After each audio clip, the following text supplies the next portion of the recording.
Oakland is once again the capital of the alternative music universe this weekend, as fans flock from all over the Bay Area, and beyond, to Live 105's annual Not So Silent Night concerts at the Oracle Arena.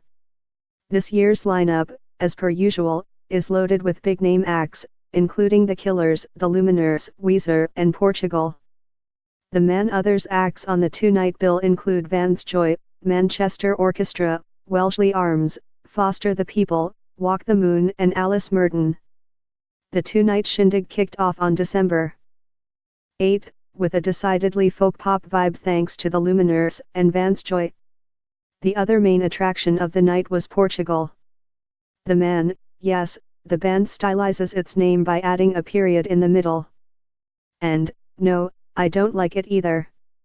Portugal the Man used the setting to underscore the many reasons why it will never become a huge pop band, despite what the single Feel It Still might have you believe.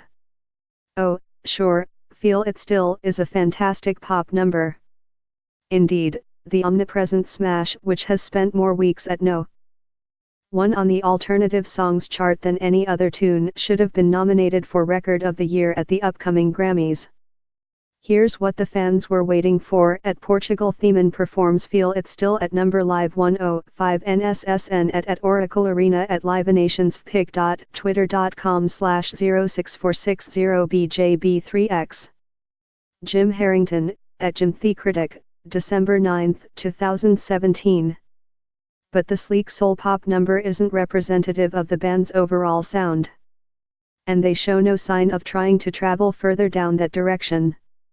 Instead, the Portugal the Man players, vocalist-guitarist John Baldwin Gorley, bassist Zachary Scott Carruthers, multi-instrumentalist Kyle O'Quinn, guitarist Eric Hauk and drummer Jason Sechrist did their best anti-star impersonations, performing on a dimly lit stage, rarely interacting with the crowd and showing very little, well, showmanship.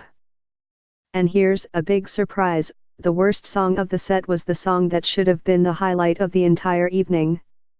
I'm talking about Feel It Still, which would have brought thunderous applause as a closer.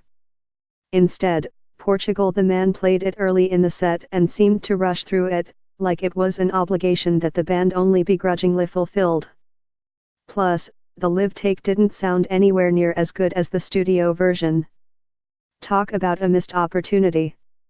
Still, Portugal the Man was best thing I saw on night one, delivering a powerfully psychedelic freak-out that honored the band's roots and must have confounded those that only know the band from Feel It Still.